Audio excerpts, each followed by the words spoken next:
Հրճակեց բարի գալու։ Շատ ուրախով։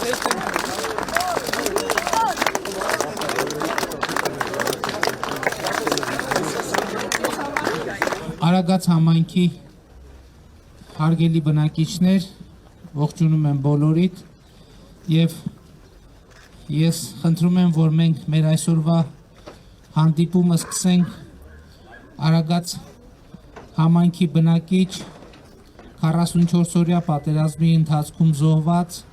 ժամկետային զինծառայող Արթուր Սամվելի Ղազարյանի հիշատակը 1 րոպե լռությամբ հարգելով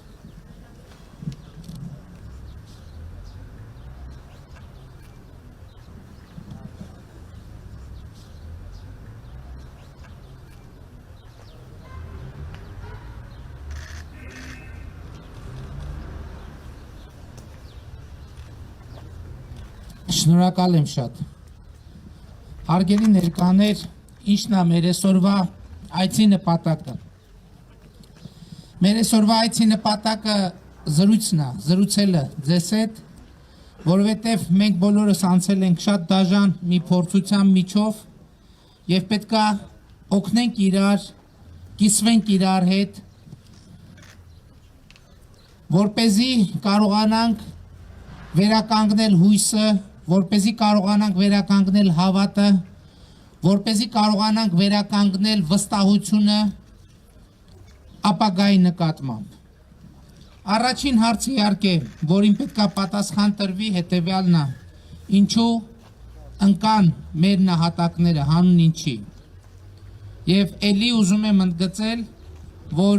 հենց նրանց զոհողությունների բերումով է, որ Արցախը այսօր թեկուզ վիրավոր, բայց կանգուն է։ Եվ մեր ամենամեծ ծառայությունը մեր նահատակների հիշատակի առաջ կլինի այն, երբ մենք Հայաստանը կառուցենք նորովի, Արցախը կառուցենք նորովի։ Եվ ես ուզում եմ ասել, որ ընդամենը 2 օր առաջ հավանաբար տեղյակ եք, որոշում կայացվեց, որ Արցախում պետքա իրականացվի 110 միլիարդ դրամի բնակարանաշինական ծրագիր Հայաստան համահայկական հիմնադրամի հետ։ Ես իհարկե հաշվարկները կանենք, բայց ուզում եմ ասել, որ մեծ հավանականություն կա, որ այս ծրագիրը, որը մենք կիրականացնենք 3 տարվա ընթացքում, համեմատելի է նախորդ 30 տարվա ընթացքում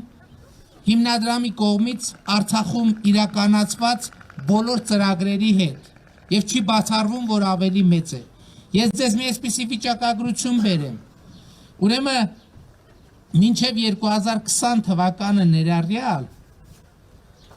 Հայաստան համահայկական հիմնադրամը 92 թվականից մինչև 20 թվականը Հայաստան համահայկական հիմնադրամում հանգանակվել է մոտավորապես 313 միլիոն դոլար 92 թվականից մինչև 2020 թվականի սեպտեմբերը։ Մենակ պատերազմի ընթացքում Հայաստան համահայկական հիմնադրամում հանգանակվել է շուրջ 220 միլիոն դոլար։ Պատկերացրիք 28 տարվա ընթացքում 313 միլիոն դոլար, 2 ամսվա ընթացքում 220 միլիոն դոլար։ Եվ այն ծրագիրը էլի եմ ասում, որ մենք Արցախում կիրականացնենք, դա թերևս պատմության ընթացքում Արցախում իրականացված ամենամեծ ծրագիրն է լինելու, որը ուղղված է լինելու բնակարանաշինությանը, իրենց տներից զրկված քաղաքացիներին բնակարանով ապահովելու եւ նաեւ ուղղված է լինելու անհրաժեշտ ենթակառուցվածքների վերանորոգմանը, կառուցմանը։ Բայց ես ուզում եմ խոսել նաև Հայաստանի մասին։ Էլի մեր ընկած եղբայրների հիշատակի առաջ մեր ամենամեծ ծառայությունը պիտի լինի այն, որ մենք Հայաստանի Հանրապետությունը կառուցենք նորովի, Արցախը եւ Հայաստանը կառուցենք նորովի։ Որտեւ գիտեք, ես գալիս եմ արդեն այս ընթացքում երկրորդ մարզն է, որ այցելություն ենք իրականացնում եւ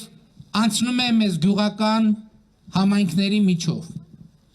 եւ տեսնում եմ բակերում ձեր այդ ջերմոցները, տեսա ելակը արդեն ծաղկել է։ Եվ ակնհայտ է, որ մարդիկ հողի վրա աշխատում են։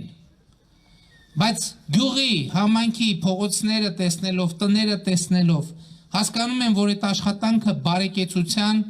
չի վերածվում, համենայն դեպս այնպիսի բարեկեցության չի վերածվում, ինչպիսին այդ աշխատանքը արժի։ Մեր գյուղացին չարչարվում է, ճիշտ է,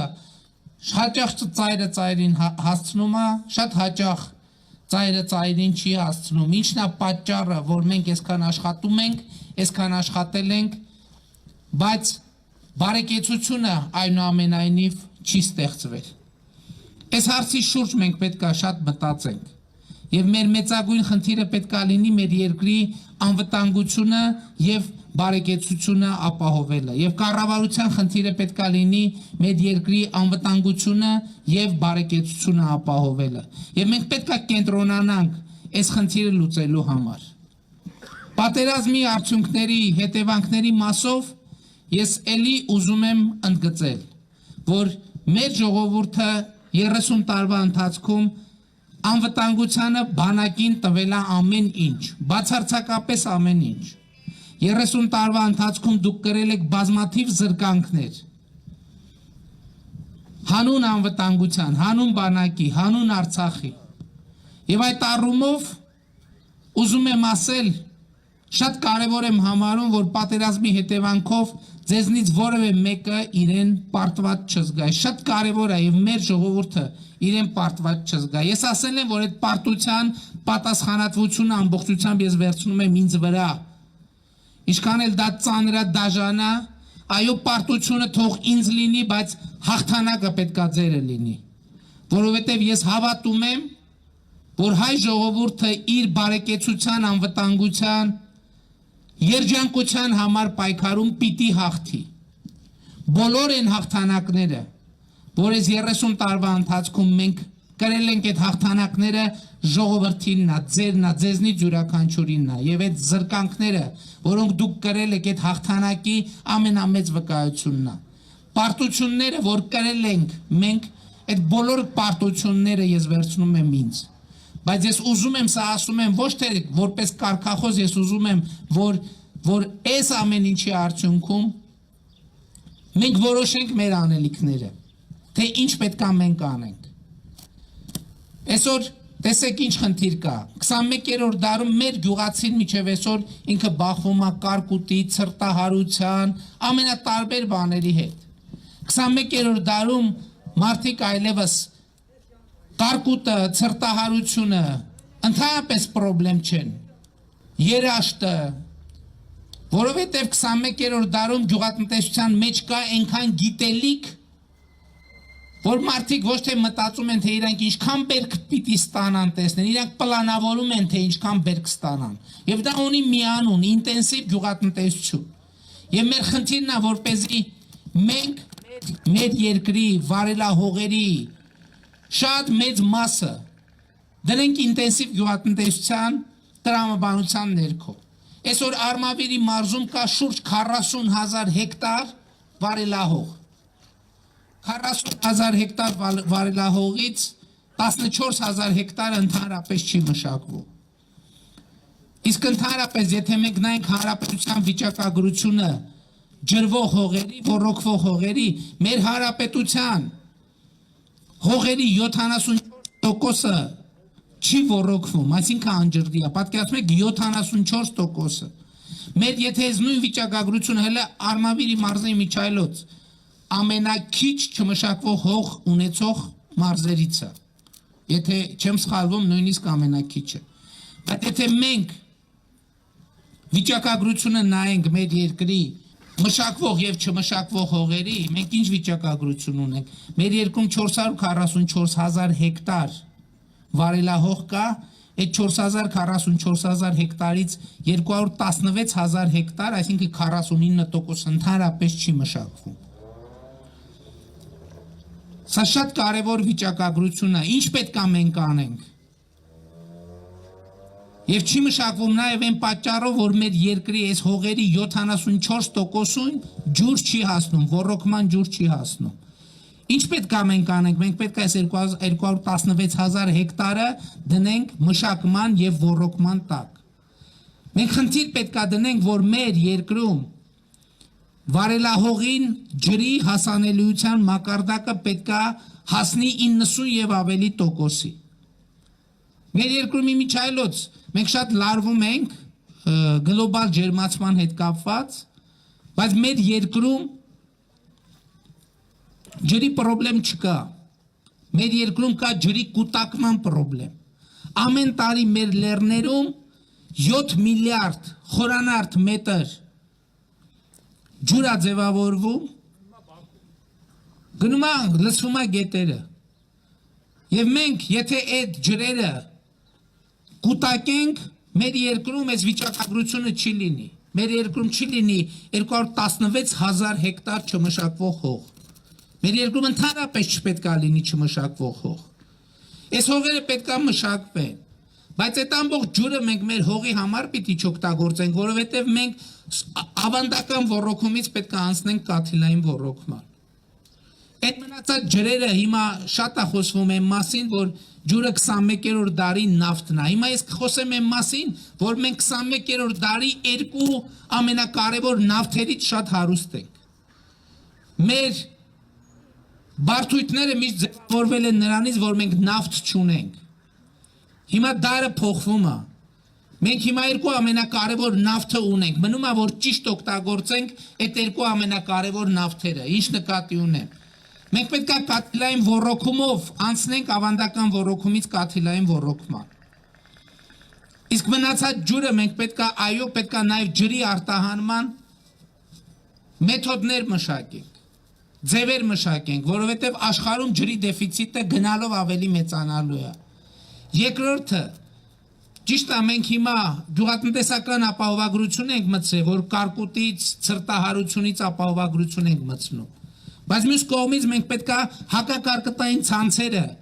այն ձևերում, այն դեպքերում, որ հնարավոր է, պետք է հակակարկտային ցանց լինի, որ մենք կարկուտից չվախենանք ընդհանրապես։ Որտեղ ամեն տարի մենք նույնիսկ կամ ցրտահարությունը կամ կարկուտը կամ մի բան մեզ համար պրոբլեմ է ստեղծում։ Այս պետք է լինի մեր ճանապարհը եւ պետության ու կառավարության քաղաքականությունը պետք է լինի դա, որպեսզի դուք բոլորդ այն չարչարանքը, նույն չարչարանքը պետք է տեղի ունենա, բայց պետք է կրկնակի երակի քառակի անգամ ավել արդյունք բերի։ Իսկ սրա համար էդ եմ ասում, պետք է մենք հաստատուն քայլերով անցում կատարենք դեպի ինտենսիվ գյուղատնտեսություն, հաստատուն քայլերով նաև պետք է մեր ճանապարհները այնպիսի հուսալի լինեն, հենց տեսեք Լարսում ինչ է կատարվում այսօր։ Այսօր Լարսում 600 ավտոմեքենա կանգնած Հայաստանի Հանրապետության չի կարող անցնել, ինչի, որովհետև եղանակային պայմանները շատ վատն են։ Ճիշտ է, լուրեր կան, որ այնտեղ արհեստական խոչընդոտներ կան եւ այլն, հələ այդ արհեստական խոչընդոտներով զբաղվելը հեշտ է։ Բայց երբ որ ամբողջ երկրի տնտեսությունը ընդամենը մի ճանապարհի հույսին է, ընդամենը մի ճանապարհի հույսին է, որտեղ կարա քարաթափություն լինի, որտեղ կարա ձյուն գա, որտեղ կարա մեքենա փչանա կամ մեքենա վթար տեղի ունենա ու շաբաթներով չէ, օրերով փակվի այդ ճանապարհը։ Եվ հետեւաբար այո, այս նոր իրադրության մեջ մենք պետք է հաջորդ մեր խնդիրը դնենք, որ Հայաստանը պետք է ճանապարհներ ունենա, նոր ճանապարհներ ունենա, նոր կոմունիկացիաներ պետք է բացվեն։ Եվ ես ուզում եմ ձեզ ցույց տամ Հայաստանի գյուղատնտեսության զարգացման տեսլականի մասին ասի։ Ես ուզում եմ խոսեմ ընդհանրապես տնտեսության զարգացման տեսլականի մասին եւ ձեզ ուզում եմ մի գրաֆիկ ցույց տալ։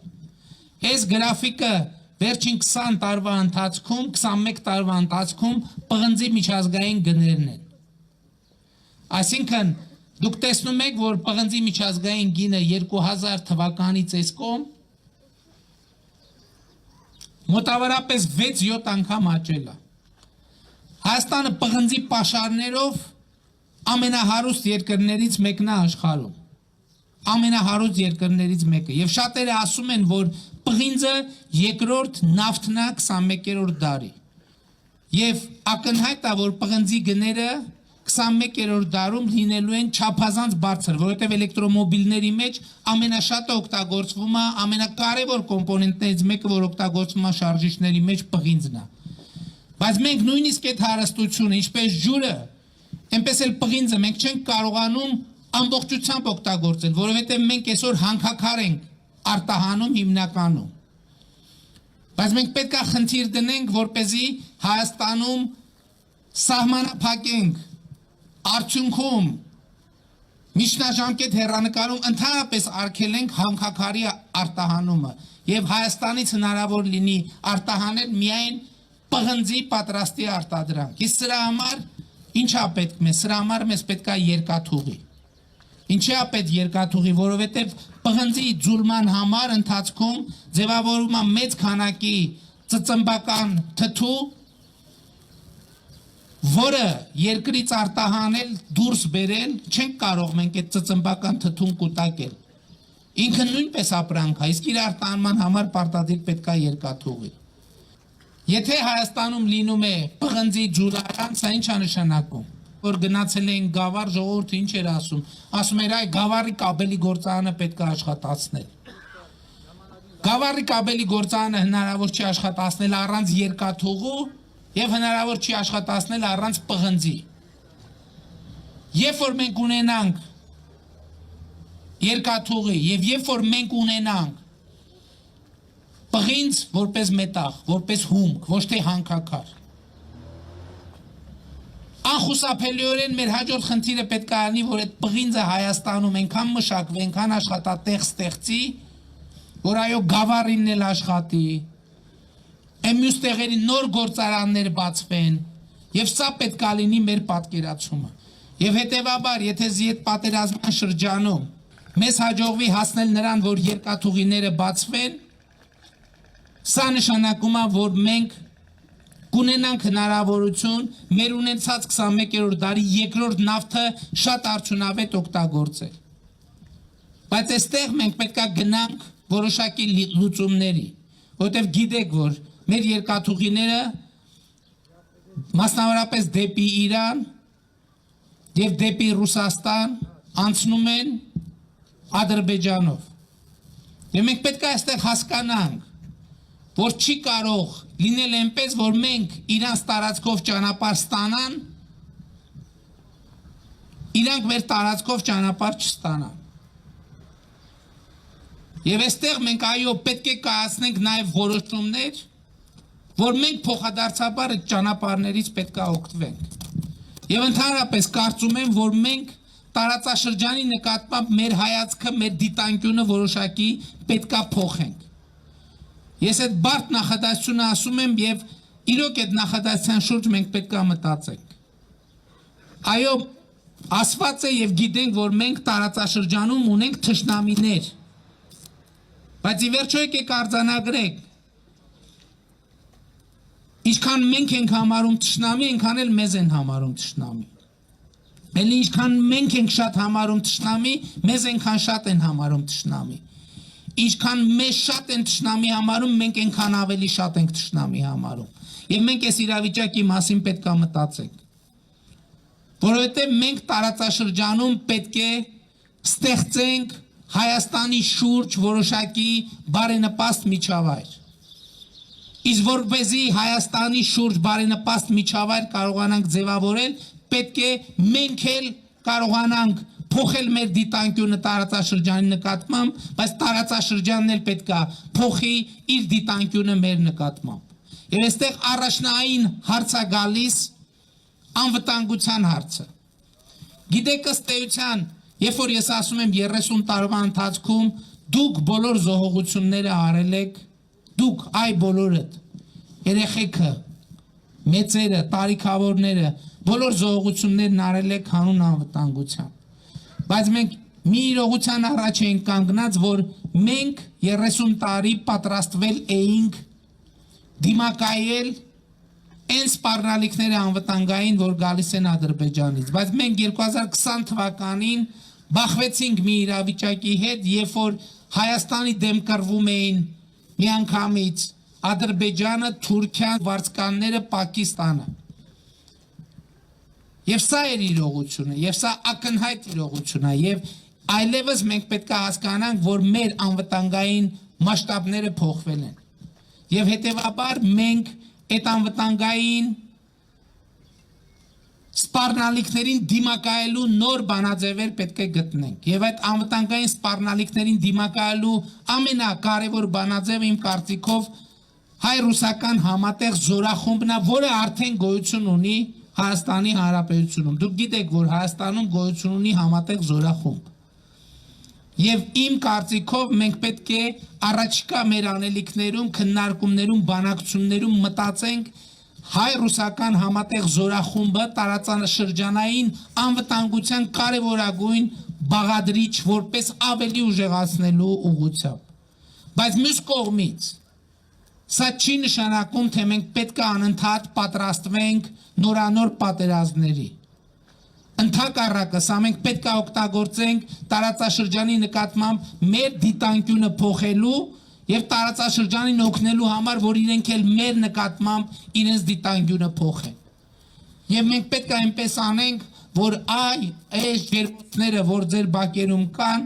այդ ջերմոցները դառնան իրական բարեկեցություն երեխաների համար։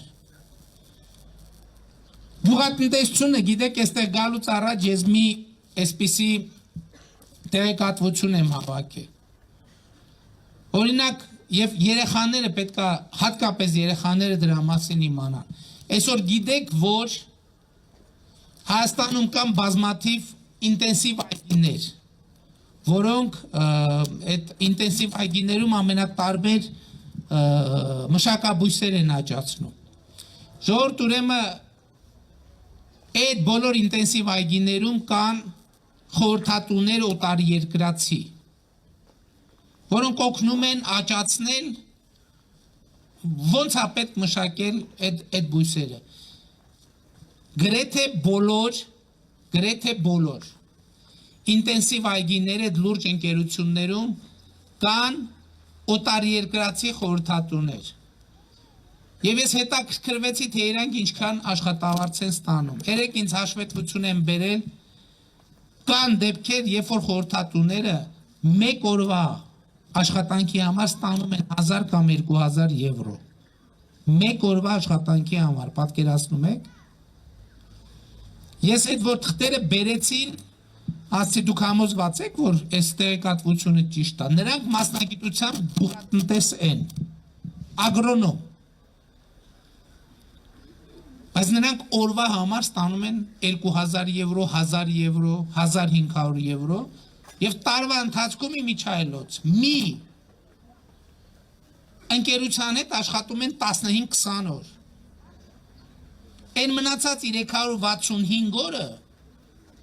այսինքն մնացած մի քիչ պետք է անել, հանած 12, աշխատում են ուրիշ ընկերությունների հետ եւ օրը ստանում են 1500-2000 եվրո։ Երեխեքը պետք է իմանան դրա մասին, բայց ինչի են օտար երկրա, ինչի են դրսից բերում այդ մասնագետներին, որովհետև Հայաստանում մասնագետի պրոբլեմ կա, ժողովուրդ։ Եվ հաջորդ ուղղությունը, որի մասին մենք մտածում ենք, այդ կրթությունն է։ Որովհետև մինչև կրթության հարցը չլուծենք, դպրոցից սկսած համալսարաններով ավարտած, մենք այդ հարցերը չենք լուծելու։ Մենք պետք է հիմա այս երեխեն, որ ինձ լսում է, որ ինքը իր առաջ խնդիր դնի, որ դառնա այդպիսի ագրոնոմ, որը օրը ստանում է 2000 եվրո, ինքը շատ մեծ դժվարությունների կհանդիպի, շատ մեծ դժվարությունների։ Եվ այդ իր դժվարությունները հաղթահարելու համար առաջին քայլը, որ մենք անում ենք, այդ ուսուցիչների որակավորումը եւ բարձր աշխատավարձը ապահովելն է։ Ես այդ ծրագրի մասին ասել եմ։ Այս տարվա նոյեմբերից Հայաստանի այն ուսուցիչների աշխատավարձը իմիջայլոց բանի առարկաների ցանկ կա, ովքեր կանցնեն ատեստավորում, մայիսից դիմումները ընդունվելու են, մինչև նոյեմբեր ատեստավորման գործընթացը տեղի ունենալու եւ այն ուսուցիչները հայոց լեզու, գրականություն, ֆիզիկա, մաթեմատիկա, քիմիա, հայոց պատմություն եւ էլի 7 առարկաներից ենք սկսում, ովքեր այդ որակավորման գործընթացը կանցնենք, նոյեմբերից իրանց աշխատավարձը 50%-ով, 30-ից 50%-ով կբարձրանա։ Նայած թե ինչ միավորներ կհավաքեն։ Բայց սրանով պատմությունը չի ավարտվում։ Առաջիկայում մենք կընդունենք նաև համապատասխան օրենսդրություն, որ նախ այս որակավորումը անցած ուսուցիչները հետագայում իրենց աշխատանքի ընթացքում էլի որոշակի մեխանիզմներով կստանան կրեդիտներ, միավորներ կստանան իրենց աշխատանքի համար, կախված նաև իրենց աշակերտների բերած իրական արդյունքներով, ոչ թե մատյանում եւ օրագրում գրած քննություններով, գնահատականներով, այլ իրական արդյունքներով։ Նրանք միավորներ կստանան եւ այդ մեխանիզմով ուսուցչի աշխատավարձը անկախ կառավարության որոշումներից անընդհատ աճելու է, բայց աճելու է այն ուսուցչի աշխատավարձը, ով ապացուցել է իր բարձր որակավորումը։ Իսկ այն ուսուցիչներին, ովքեր իրենց բարձր որակավորումը չեն կարողանալու ապահովեն, հաստատեն, մենք այդ ուսուցիչներին կամ կօգնենք, որ իրանք իրենց մասնագիտական պատրաստությունը բարձրացնեն, կամ էլ կօգնենք, որպեսզի նրանք վերավորակավորվեն եւ այլ աշխատանքի անցնեն։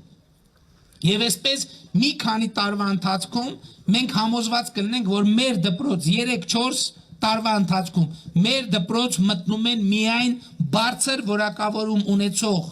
ուսուցիչներ, որոնք արդեն ստանում են ոչ թե այսօր գիտեք, որ Հայաստանում ուսուցիչ կա, որ ստանում է 30,000 դրամ աշխատավարձ։ 30,000 դրամ աշխատավարձ ստացող ուսուցչին ինչ գիտելիք էլ ունենա, այդ մարդը մենակ իր կենցաղային դարդերից այնքան կշեղվի, պատկերացնես երեխունա նայում հիշում է, վայ երեխես կոշիկ չունի, վայ մի բան է, մի հոսանքի փողը եւ այլն։ Ինքը արդեն նույնիսկ ամենալավ ուսուցիչը այս իրավիճակում շեղվում է բուն դասապրոցեսից։ Հաջորդ խնդիրը կա։ Ես էլի քանի անդրադարձա, մենք այսօր տասնյակ տարիներով չենք կարողանում լուծել հեռավոր գյուղերի ուսումնառության խնդիրը։ Մենք հիմա երկու մեխանիզմ ենք արդեն ներդրում հեռավոր, and գիտեք որ գյուղեր կան, որտեղ ուսուցիչներ կան, որ միանգամից համ ֆիզկուլտուրային պարապում, համ ֆիզիկա, համ քիմիա, համ անգլերեն, համ ֆրանսերեն, որտեղ կադրեր չկան։ Հիմա մենք ներդնում ենք նաև հեռավար ուսուցման ծրագիրը, որ բարձր որակավորում ունեցող ուսուցիչները հեռավար կապով միավորվում են այդ հեռու դպրոցների հետ եւ դաս են վարում այդ երեխաների հետ։ Եվ սա էլ լրացուցիչ բնականաբար աշխատավարձ է բերում։ Մենք ուրիշ մեխանիզմ ենք մտածում։ Մենք մտածում ենք այդ կարգի հեռակա, հեռավոր դպրոցներում, հեռավոր գյուղերի դպրոցների կրթական ցիկլը մի քիչ տեղաշարժենք։ Այսինքն նրանց մոտ դասերը մի քիչ ավելի ուշ սկսեն եւ ավելի ուշ ավարտվեն։ Ինչի համար? Որ օրինակ մենք ամառային արձակուրդների ժամանակ բարձր որակավորում ուսուցիչներին գործուղենք, ընդ որում հիմա գործուղման այդ նպաստները նույնպես բանեն արել, ավելացել են, որպեսզի գործուղենք, իրանք ասենք օրինակ քաղաքի Երևանի ուսուցիչը գնա մի ամիս իր ընտանիքով իր հանգիստը անցկացնի այդ գյուղում եւ նաեւ գնա մի քանի անգամ երեխեքին, որոնց հեռավար դասա տալիս, մի քանի անգամ էլ կենթանի շփում տեղի ունենա եւ այդ երեխաներին ներգրավի։ Այս ձևով եւ նաեւ չափորոշիչների հարցը լուծելով մենք այս երեխեքի ապագայի առաջին խնդիրը պետք է լուծենք։ Եվ երկրորդ նախագիծը, քանի որ կրթության մասին խոսեցի, կներեք, ես չգիտեմ, հետաքրքիր է ընդհանրապես այս թեման։ Հաջորդը ինչ ենք ուզում անենք, այսպիսի մի նախագիծ կա։ Գիտեք, որ մեր բուհերում կան բազմաթիվ պրոբլեմներ։ Այդ պրոբլեմները կապված են եւ ֆիզիկական ենթակառուցվածքի հետ, եւ կապված են բովանդակության հետ։ Եվ մենք ունենք այսպիսի գաղափար, որ Երևան քաղաքից բոլոր կամ եթե ոչ բոլոր առնվազն բուհերի մեծամասնությունը, քանի որ շենքերը գտնվում են կենտրոնում, այդ շենքերը հանենք վաճառքի,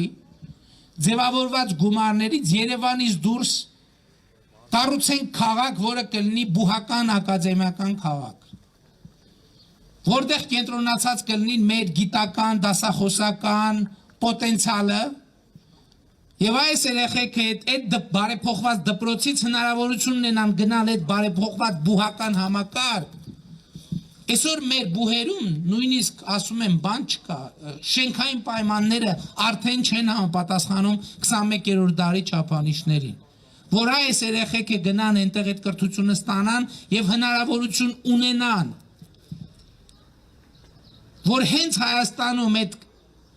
այս գյուղերում ձեր բոլորի բարեկեցության մակարդակը իրանց 2000 եվրոանոց օրը խորհրդատվությամբ կարողանան օգնել ձեզ, մեզ բոլորիս,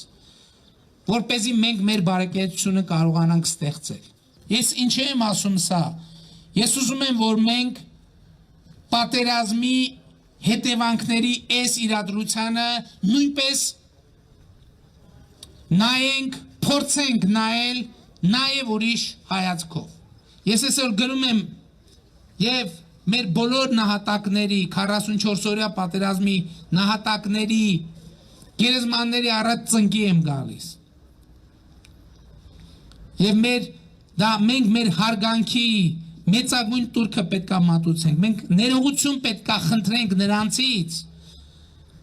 որ չկարողացանք նրանց կյանքը պահպանել եւ խնդրում եմ ես այդ ներողությունը, բայց ազգովի նրանց հիշատակի հարգելու ամենամեծ ձևը կլինի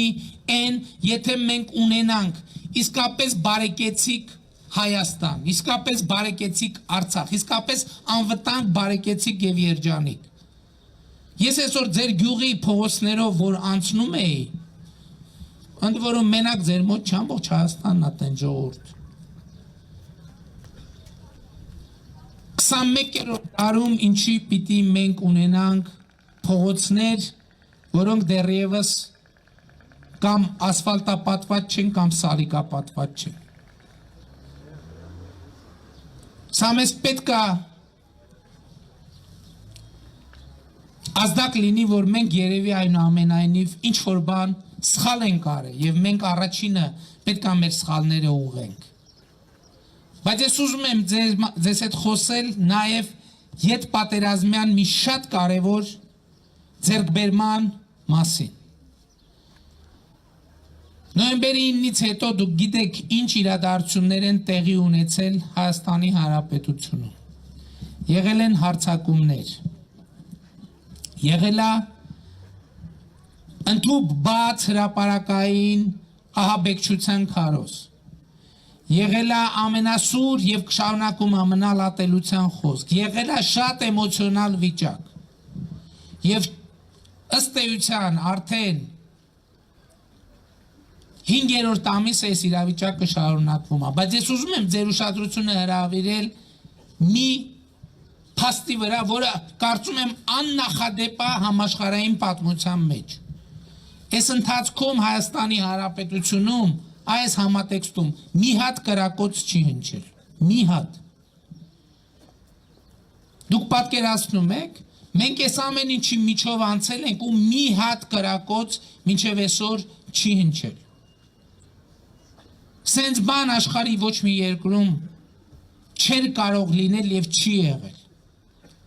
Եվ ես ուզում եմ ասել, որ սա առաջին հերթին մեր ժողովրդի ձեռքբերումն է, որովհետև բոլոր պոտենցիալ կրակողները գիտեին, որ ժողովուրդը դա չի ների եւ ժողովուրդը դա չի հանդուրժի։ Ընդ որում կարող էին կրակել, ընդ որում պատերազմից հետո մարդկանց ձեռքը անվերահսկելի քանակությամբ զենք զինամթերք կար։ Բայց ես փաստի հետ ուզում եմ այս փաստը ուրիշ մեկնաբանություն էլ ունի։ Պատերազմի ամսի 9-ից հետո գիտեք, ընդդիմության հիմնական մեղադրանքը ինձ ուղված հետևյալն է, որ ես ինչ որ դավաճանական գործարքի եմ գնացել։ Առնվազն տրամաբանորեն կարելի է այս հարցի պատասխանը գտնել, չէ՞, որտեղ ասում են, ծախել է, գնացել է այնտեղ 5 միլիարդ 4.5, 3.5, չէ, բայց ես ուրիշ հարց եմ տալիս։ Եկեք տրամաբանորեն նայենք։ Պատերազմի ընթացքում ին որոշմամբ Հայաստանի ժողովրդին մարդկանց ընդդիմության այդ թվում ահռելի քանակությամբ զենքա բաժանվե իմ որոշմամբ ասել եմ ով պատրաստ է հանուն հայրենիքի զենք վերցնի բոլորը թող զենք վերցնեն երկրորդը ամբողջ իրավապահ համակարգը որի նպատակը պետք է լիներ կառավարությանը եւ իրավակարգը պահպան ամբողջը գործուղվել են առաջնագից բայց դավաճանության մեջ ներգրաված իշխանությունը կամ վարչապետը ասենք դավաճանությունը այդքան չի ֆայմում որ պոտենցիալ ընդդիմադիրներին զենք է բաժանում անվերահսկելի քանակությամբ ոստիկան նույնիսկ պետական պահպանության ծառայությունը որի գործառույթը իշխանության բարձրագույն ներկայացուցիչների անվտանգությունը ապահովելն է ՊՊՑ-ի 70%-ը գործուղված է եղել Սյունիքի անվտանգությունը ապահովելու բայց դավաճանությունը ենք անում առաջինը դավաճան ինչի մասին պետք է մտածի իր անձնական անվտանգության մասին պետք է մտածի բա ով որ պետք է անվտանգությունը ապահովի եւ պետք է մտածի որ սպառնալիք չստեղծի այսօր բոլոր ընդդիմադիրները ովքեր խոսում որը մեկը չի կարող ասի որ ինձ զենք չեն տվել որտեվ ես ընդդիմադիր ընդհակառակը բոլորին բաժանվել է ահռելի քանակությամբ զենք զինամթերք եւ այս առումով այդ զինամթերքի մի հսկայական մասը միջև այսօր չի էլ հետ հավաքվել կհավաքվի բայց ես ուզում եմ վերադառնալ որ այս պայմաններում այս 5 ամսվա ընթացքում Հայաստանում մի կրակոտ չի հնչել եւ սա մեր մեծագույն ձեռքբերումն է չէ կներեք համաձայն չեմ ես գիտեմ որ շատ դեպքերում դուք իշխանությունից պահանջել եք շատ կոշտ գործողություններ չէ հիմա գիտեք ինչ կներեք բան խնդրում եմ այլ կերպ չընկալեք հիմա կներեք հիմա առաջիկայում խորհրդարանական ընտրություններ են եթե կգնաք եւ ձեր մանդատը կվերահաստատեք այն ժամանակ այդ գործողությունների մասին կխոսենք բայց հիմա ես շատ եմ մտածել դրա մասին եւ շատ գոհ եմ նրանից որ մի կրակոտ չի ինչե Աստված չանի դուք պատկերացնում եք այդ պատերազմից հետո հանկարծ ներսում մենք մի զոհ ունենային դա ավելի մեծ խարան կլիներ մեր վրա շատ ավելի մեծ խարան կլիներ մեր վրա բայց ես էլի ուզում եմ ասել որ սա առաջին հերթին մեր ժողովրդի ձեռքբերումն է երկրորդ հերթին ուզում եմ բարձր գնահատել մեր իրավապահ մարմինների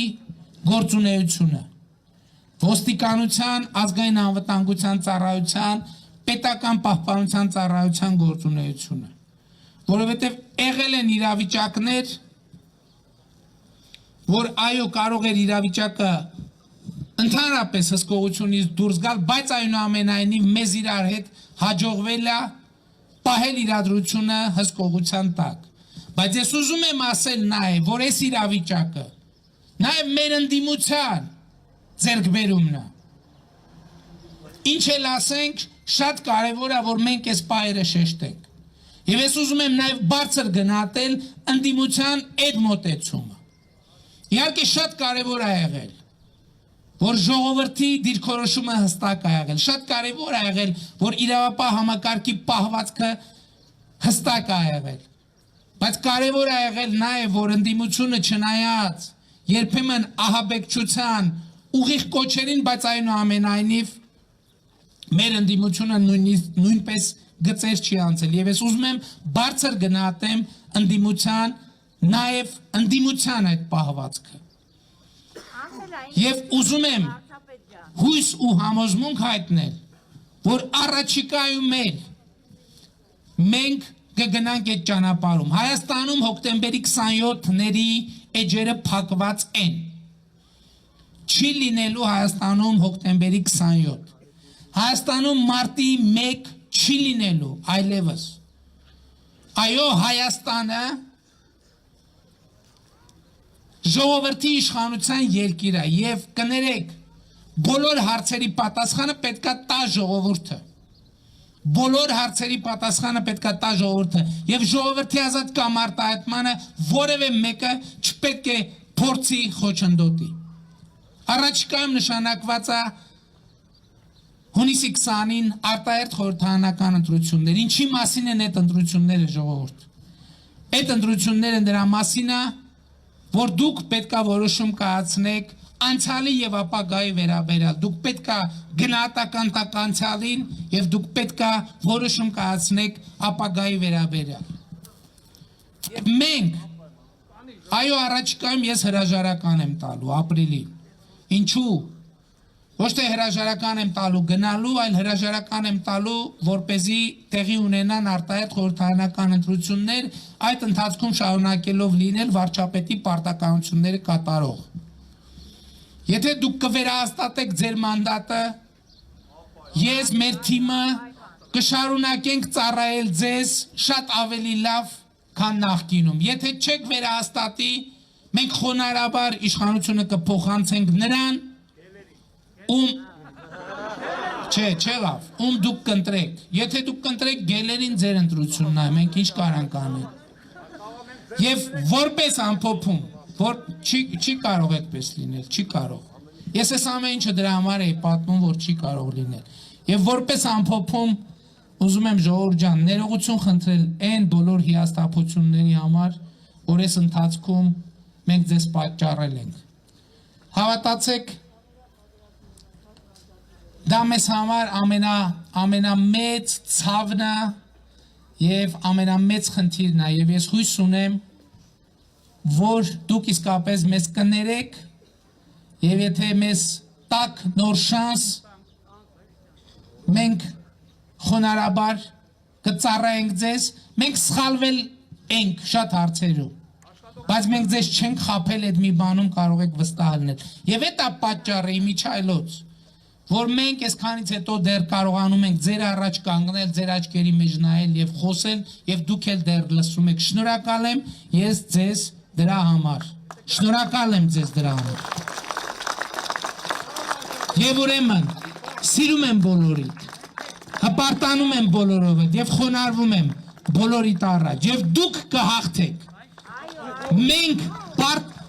բոլոր պարտությունները մեզ բոլոր հաղթանակները ժողովրդին սա պիտի լինի մեր քաղաքական առաքելությունը եւ մենք պետք է կարողանանք ապահովել խաղաղությունը, անվտանգությունը, երջանկությունն ու բարեկեցությունը Հայաստանի Հանրապետությունում։ Ինչպես